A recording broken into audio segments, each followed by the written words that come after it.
Hello everyone, Sir Bucky here and welcome back to Aska and welcome back to their Gates of Helheim series. Quick news update before we kick things off. The devs have announced that a new major patch will be releasing this coming Thursday, March 13th, and will be introducing a new biome and lakes. Or maybe the new biome is a lake biome. Anyway, although the devs have confirmed that your current saves will continue to work, you will obviously need to start a new game for your map to generate the new stuff. So with that in mind, there will be 2 more episodes of Gates of Helheim and then a new series will be starting after the patch drops. For today, for this penultimate episode, we will be tackling probably my most ambitious build yet in order to set the stage for the finale, and that is we are going to terraform this entire hillside, what is essentially the heart of the village, into something I hope, I envision, will be really amazing and really fun to do. So what I am envisioning is sort of a tiered hillside where we flatten it out about halfway down and then putting another longhouse on one side and then something super secret and special on the other. So let's roll up our sleeves and get to work. Bloody typical. Not 5 seconds into the episode after the intro and my bloody axe breaks. I don't know if that's a sign of things to come. Come on, Bucky. You're supposed to check these things before you start. But then again, never once in this entire series have I claimed to be smart. Okay, axe crafted. While I head back, let's have a little bit of speculation time, shall we? So the update teaser post from the community manager says that we can expect some fiery quality of life changes, and I mean, come on, that's not so much a teaser as it is a foghorn announcing the introduction of a firekeeping job. So someone to stock and manage the campfires and hopefully lanterns. The post then also says changes to how you might structure your villages, and the S is in parenthesis, so like pure speculation here. What do you think the significance of that is, if any? Are we going to be able to do multiple villages a little bit easier than it is right now through blacklisting? Will there be a range on the Eye of Odin so that villagers won't run halfway across the map from an outpost or a settlement to go and pray? I'm kind of really excited to see what they mean by that. Let me know what you think. Do you think multiple villages will actually be something we can do? And if so, like how? Okie dokie. So with the stumps now gone, we can start the flattening part. And the flattening part should go a lot smoother than it has for me in the past. Since the wall and trench guide, a lot of the landscaping makes more sense to me now. How to make it easier, more efficient. So I'm not thinking that this part's going to take terribly long. Editor Bucky here, just jumping in to say, how naive I was. This takes a really long time.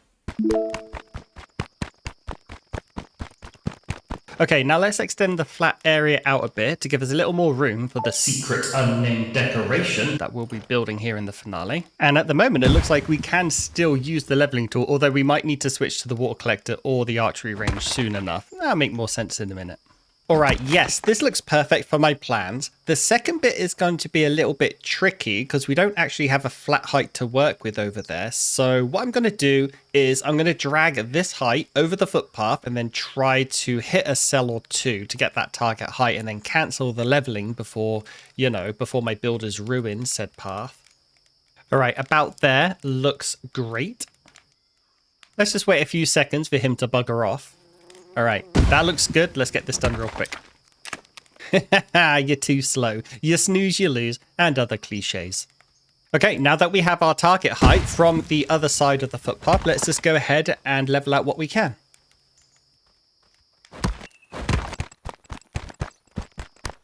Okay, this actually happened sooner than I thought. So we really can't level out anymore using the default leveling terrain. We have those red cells because the gradient, I guess, is too steep. So now it's time to lean on what we learnt during the trenches and earthen wall video and break out our trusty rain collector.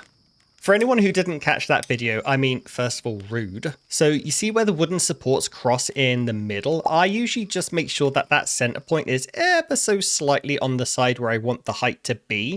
Then when you pop it down and level the ground, it should all be the height that you want. And then you just cancel the build. Then all you have to do is rinse and repeat that a cool, easy 500 million times.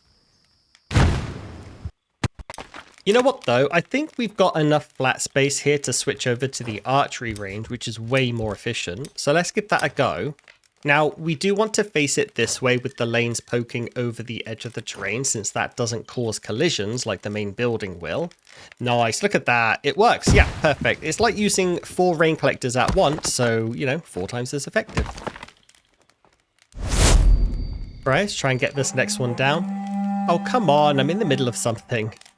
Isn't it always the way that the first night of most of my episodes is always a blood moon? I wonder if the game knows. The game must know, surely. Anyway, change of plan. You all know the drill. UI off, music on.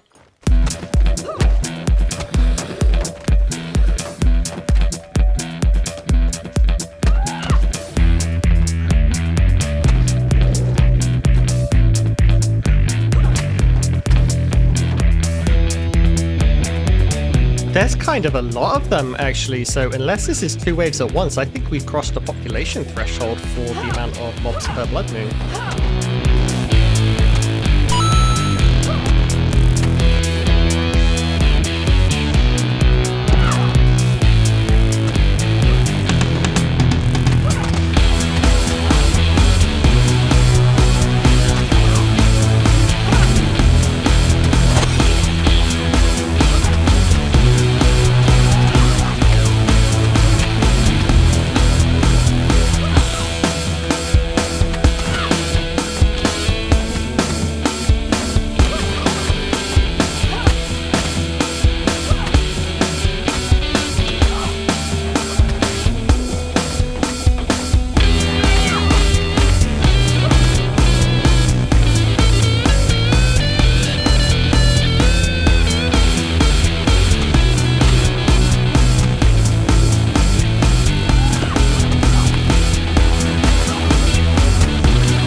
Right, we are getting near the end of at least the first pass of the flattening. I might need to widen it some, I have no idea, but this is the side that's going to have a longhouse on, even though, yeah, it's the penultimate episode, we're not going to fill it up or anything or add extensions. I just want it to be placed for aesthetic reasons. I just think it would look really, really cool. So once we're done here, we just have to extend that little nub out there to match this side, fill in the gaps mainly, but yeah, we're almost there. I cannot get this one to place. Oh, there's a ruddy tree in the way. Let's get rid of that now.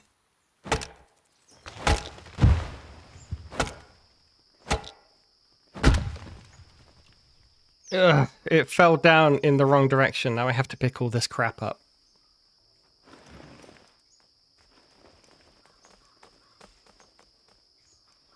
That was everything, but it's still not placing in this little gap. I have no idea why.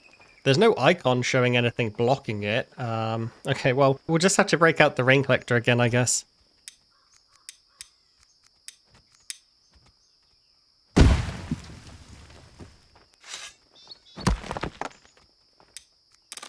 All right, yeah, that looks pretty good, actually. Almost there. I'm going to switch to the leveling terrain tool again, just so I can run it along the edges and straighten them out a bit. It is looking a bit wonky right now. So, yeah, that looks about good. You just want it over the edge just a tiny bit, just to round off the edges, make it straight, make everything look a bit flush. That will help out with the fence placement a bit later. Everyone knows I like a nice flimsy fence.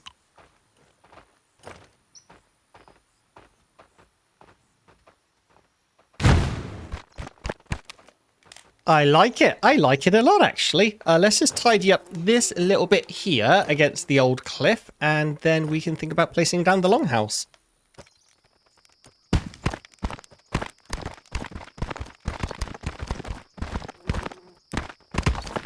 Of course I missed. One bloody cell. Okay, this area is now prepped. It definitely looks wide enough, so let's go ahead and place a longhouse down. Again, I know we're not going to make it fully extended or fully populated, but it's going to look really, really, really cool. I hope. I think. I know. It's going to look fine. It's going to look great. And build-wise, I'm not really going to touch it that much. I'll keep an eye on it, and if nobody's doing anything, I might just add the thatch or add the nails or something. But for the most part, the villagers can handle this, and we can go back to landscaping.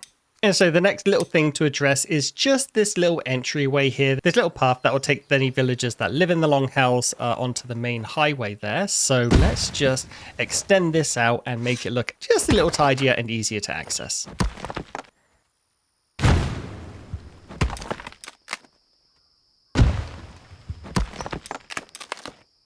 Bloody ho! Oh, you know what, mate? Give me yours. I love that the villagers all come with hoes and basic tools. Stealing them is a lot easier than going back and crafting one. Alright, so while I do this, how about a bit more speculation time? Another part of the update teaser is a bunch of tier 2 upgrades for buildings will be added. So what do you think they are? I know from watching the live stream last Friday, we're getting a tier 2 coal maker. So I'm wondering, does that mean we're going to get like a tier 2 bloomery? Or maybe we'll get a tier 2 metalsmith or carpenter, you know, something to make crafting a little bit more efficient or faster. That would be really, really handy, especially as your village starts to grow and starts to encounter some of those resource bottlenecks. But anyway, since we have 4 days for nothing but speculation, what do you think? What would you like to see added? What do you think will be added? Also, I am fully aware that I just paved over the road that I said I wouldn't be paving over, but it is kind of looking a little bit janky. So I just had an idea of maybe instead of the road cutting directly through the cliff and sort of separating it in a very unrealistic manner, maybe at the end, once everything's flattened, we can have it going down the side of the cliff, you know, like a much more natural look. But for now, let's just flatten this whole thing out. All right, let's just quickly join the top tier with this tier with a nice fresh brand new road. That will help out a little bit. And, you know, full transparency, I can never get this bit right. My brain knows the road and the slope tool will take the highest point and the lowest point and even out the ground between it. But whenever I use it, the bottom bit is always fine, but the top bit is never the same height as everything else around it. And I know that's just a user error, but, you know, we'll try our best to make this look as good as possible. And yeah, rather than going straight down and cutting through this and just making it look pretty bad, we'll address it towards the end. I have an idea for this, but I'm going to have to clear out the bottom bit first. And also, by the looks of things, do some sort of trickery with the slope in the middle because all of this gradient is too steep to have anything work. Oh well, that's a later problem. Okay, so I did wait for daytime to start this next bit because it is going to be a little bit fiddly and also it's like a really, really dark night for some reason. But now it's time to sort of address the bottom bit, the base of this hill. And quite simply, we're not going to do anything too fancy at the moment. We're just going to get rid of any remaining slopes so that we have one solid cliff and then we have our housing tier and then we have another cliff with our original longhouse on the top of that. So it will be sort of like a 2-tiered hill. And, you know, I honestly don't know if that's historically accurate, but in my mind, I think it's going to look cool. I think it's going to look really, really good. You know, the more I do this, the more I kind of wish bombs would work for flattening. I mean, I know that's not realistic in the least, but it could be more fun. You know, just blasting holes in the side of the hill just to make my gardening a little bit easier. All right, that bit's done. And now comes, honestly, probably what's going to be the fiddliest, most awkward, annoying, stress-inducing part of this episode. And that is not flattening this area out flush with the bottom, but instead making sort of like a halfway point to drag a sloped road down from the top tier to connect with this middle bit. And then hopefully the height difference, the gradient, it will actually allow it. And then we'll just be able to take it from the middle all the way to the bottom. I have no idea if this works. So either going to get it right first time and it's going to look amazing, or you're going to get a serious jump cut and editor Bucky's going to come back sounding super, super stressed.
I don't. It's not great. It's not horrible. That's going to be an absolute bitch to edit, though. We could probably do a couple of passes. So if we bring it down again and then bend it around here, it's probably just going to be something we have to do time and again just to gradually chip away at the wonky cliffside. I'm not too concerned with it being perfect. I just want it to be semi-functional. And honestly, I think we're almost there. We're over halfway. So just...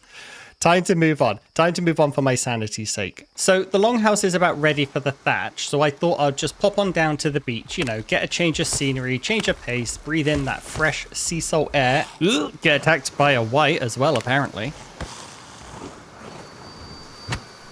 Where have they all gone? I was just here. There was plenty of reeds. They were everywhere. My backpack was full, so I went to drop off what I was carrying, came back to the beach, and they are all... gone. They've all disappeared. There wasn't a day change. There wasn't a season change. Yeah, they've just only reeds, and they completely vanished. I have been looking around for like 5-10 minutes now, and I haven't seen a single one. It is the most bizarre, probably bug, but yeah, I mean, weird. Absolutely, completely random, weird little bug. Fortunately, the woodcutter's hut up here in Birchroot still had plenty that was harvested, probably before they vanished. Not going to ask any questions.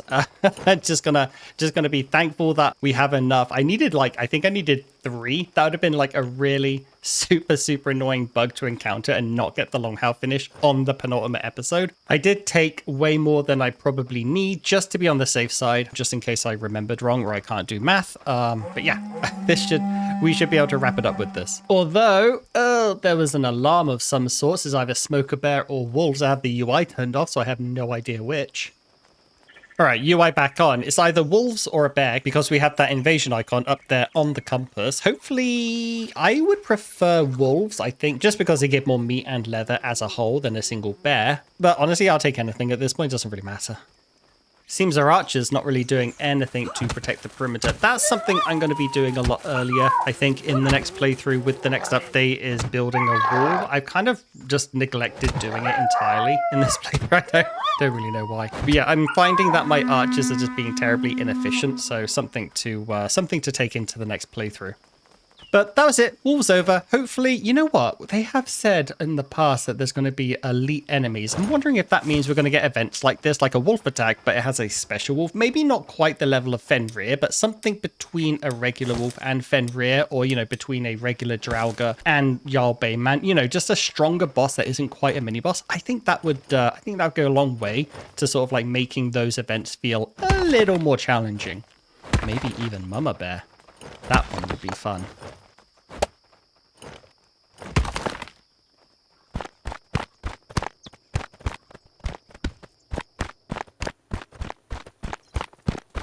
Well, I'm going to be honest, I don't love the way that for some reason this road dips down into the ground I had down here, so probably going to repave that at some point. Not now, not really something I want to get into right now, but just a future thought because, you know, it has to be, I know it says it never has to be perfect, but honestly, deep down, it always has to be perfect, or as close to perfect as it can be. But that has turned out almost exactly how I wanted it to. I do like that I've made a little bit more of an organic way down the hillside rather than having that straight road that just split the 2 levels in twain. Having it run down the outside as if my people have been chipping away at it, I think that looks a lot better. I think it looks a little bit more natural. A bit slower perhaps and really tedious to do. But on the whole, we're getting there. It's really starting to come together how I envisioned it.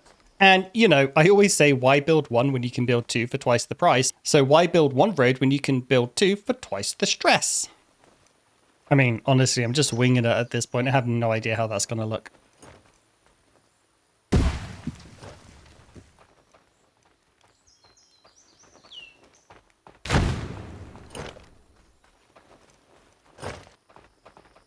Yeah, that'll be fine. That'll be fine. I have so much faith in it. I'm not even going to hang around and watch it be built because I don't want to be upset about it. But one thing I do know how it's going to turn out, because it's one of my favorite things to do in the game, you can see one down on the first level down there, is put a flimsy fence all across the cliff edge here. That way it not only protects our villagers from accidental falls, I think, personally, I absolutely love the way these flimsy fences look.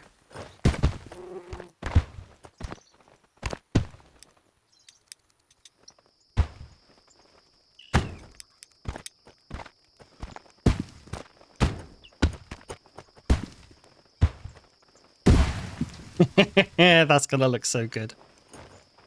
Right, back over at the road. This side, yeah, this side looks great. This side, ooh, not so much at all. That looks horrific. So let's go ahead and do another pass of this. Hopefully smoothing it out and get that nice road texture. Just bring it down here. That'll do, that'll do.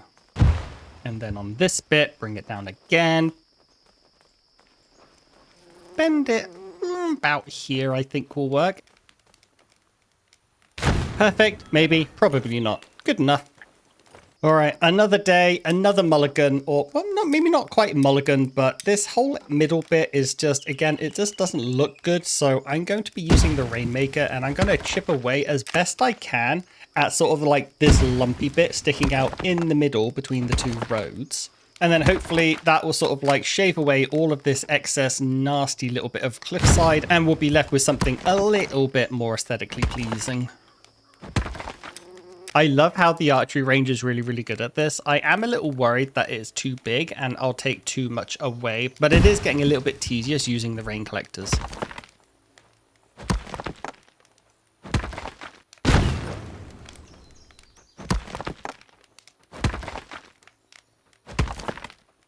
Why do you hate me? Fine, you know what? Didn't need you anyway. It's almost there, almost there. I don't want it to be exactly super, super flat. I am fine with a little bit of lumpiness. That is more natural, but see if we can just take away this sort of like flattish area at least.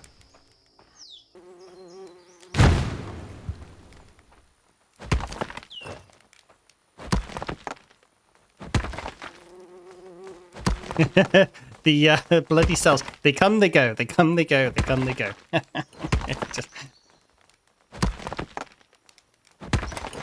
Ooh, yeah, I'm almost entirely satisfied with that, to be honest. Now, I have been sort of like chipping away a bit at the road. You know, a much smarter person than me probably would have just used the dirt path to begin with. I am literally just throwing stones away. I literally have hundreds and hundreds of them though, so I'm not like too concerned. But, you know, if you plan to do something like this in your world, definitely use the path maker first. It's absolutely free. There's absolutely no wasted materials in using that one.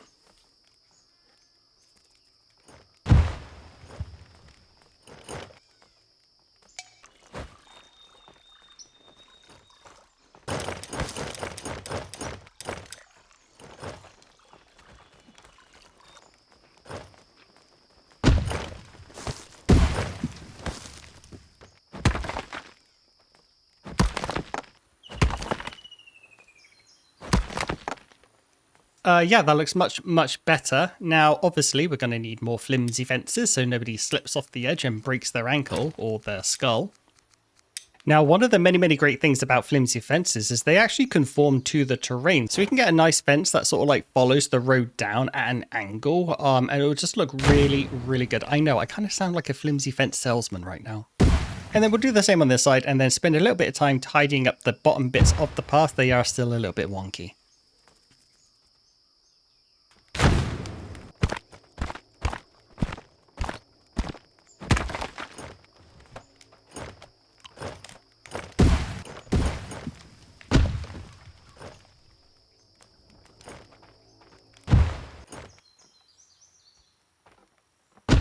Okay, here it looks a little bit bare bones, doesn't it? A little bit bleh, a little bit boring. So how about we put down one of the runestones again? I demolished them like, oh gosh, like 5, 6, 7, 8, 9, 10 episodes ago. I have no idea. I demolished them a really long time ago. Yeah, I think that'll look really, really good there, actually. It'll add a lot of character. And honestly, I think the earth runestone is quite fitting since I did move a metric ton of earth to put it there. So let's take a quick look, see how it's coming along. Yeah, I mean, honestly, it looks really good. A bit of work to do on the right hand side. We do have to finish that road and then probably extend the top of it out a bit more. It does sort of like taper into the natural hillside a bit too soon. It looks a bit wonky. So yeah, let's go ahead and do that now. You can always rely on the trusty archery range.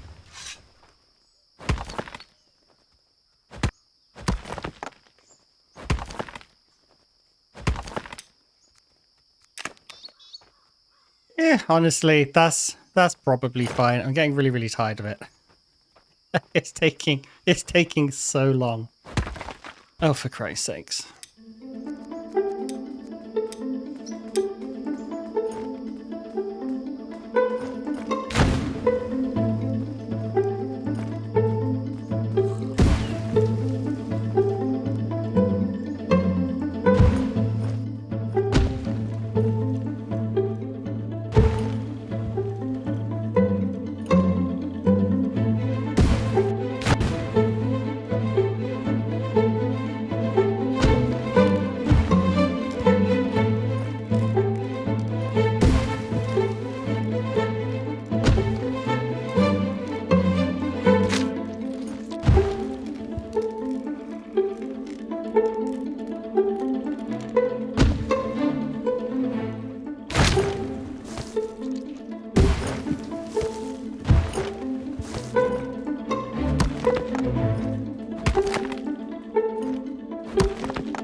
That looks, or rather that is going to look absolutely bloody amazing. I can't wait.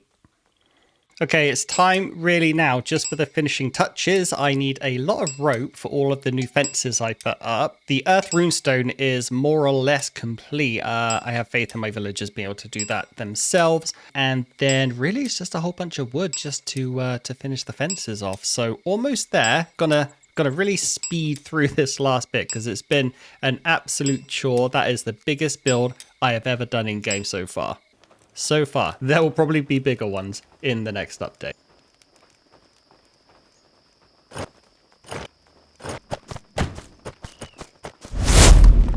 Okay, last thing, I promise. I know I said that about the rope, the fences, but I noticed that my foragers, sometimes my villagers head out this way for resources. So I just redid some of the fences on this side and I put a gate in, and from the gate leading down, I just put in this nice little slope that my villagers can use just for a bit of easier access to and fro. Also, again, it just adds a little bit more character to the village instead of having everything boxed in. So once I wrap this up, let's go take a look at what we've gotten done this episode. And it has been an absolute doozy, the biggest build I've ever done. I'm going to close the gate because I was not born in a barn. Okay, so this is all I'm going to be doing. I did change this area up a bit. I didn't like the slope that I was planning on doing, so I just ended up cutting into it. It looks fine at that height. It actually looks kind of cool. And I really do like how the combination of a simple road, flimsy fence, and a gentle slope really does add a lot of depth and character to certain parts of your village. It just blows me away every time. If the series was going to continue, I would obviously flatten the whole area behind the Longhouse and fence it all in, maybe throw a tower in. But that's just not really feasible with the amount of time that I have for this. Anyway, so let's just head down to the first tier and take a look around. So here is the placeholder for our super secret decoration, which of course is going to be the stone Jotun statue, which if I come into magic, is it? Yeah. The stone Jotun temple needs a lot of stone, a lot of hardwood, a lot of sticks, and a lot of iron bars. But that's what we'll be taking on in the finale. I have a whole thing planned for that. So this is where he's going to go. Hopefully it's big enough. I think it's big enough. I've never actually built one of these before. So then if you take a look over here, we have our nice Longhouse. There would be plenty of room to extend it out. Probably put another one on the back and then branch it off to one side here. I did continue the path over here for anyone who, is living there. They can come down here and then they can connect with this path that leads up once again to the highest tier. And then we come back around here. And then here is our finished, way down the hill. I like it a lot. It looks a lot better than when we just had that one path cutting straight down. And if I come over here, I decorated a bit. There's our runestone. Yeah, get a better shot. So I did decorate it with the runestone. We got a couple of decorative birches on either side. I did have room on this side as well for our wooden altar. So what I'll probably do just between episodes is throw down a bunch of, stone rows just to spruce it up a bit, just to get everyone a bit of a speed boost running around. Not something I really want to get into right now, but yeah, there it is. The biggest build I've ever done in game so far. I need to remind myself to put up the original shot of what this looked like before, just the sloping hill covered in grass and tree stumps. What a huge improvement. I am so sad we're going to be leaving the save. I have liked this Helheim series a lot. I'm going to keep it open for as long as the save is compatible. Just unfortunately, we won't get access to the new biome, the lakes, and some of the other good stuff that might be coming in the next update. So yeah, I will see you guys in the next episode for the finale of this Helheim series. So thank you so much for watching. If you've enjoyed your time here, then please consider grabbing a sub, dropping a like, or leaving a comment, and I'll see you in the finale. Cheerio.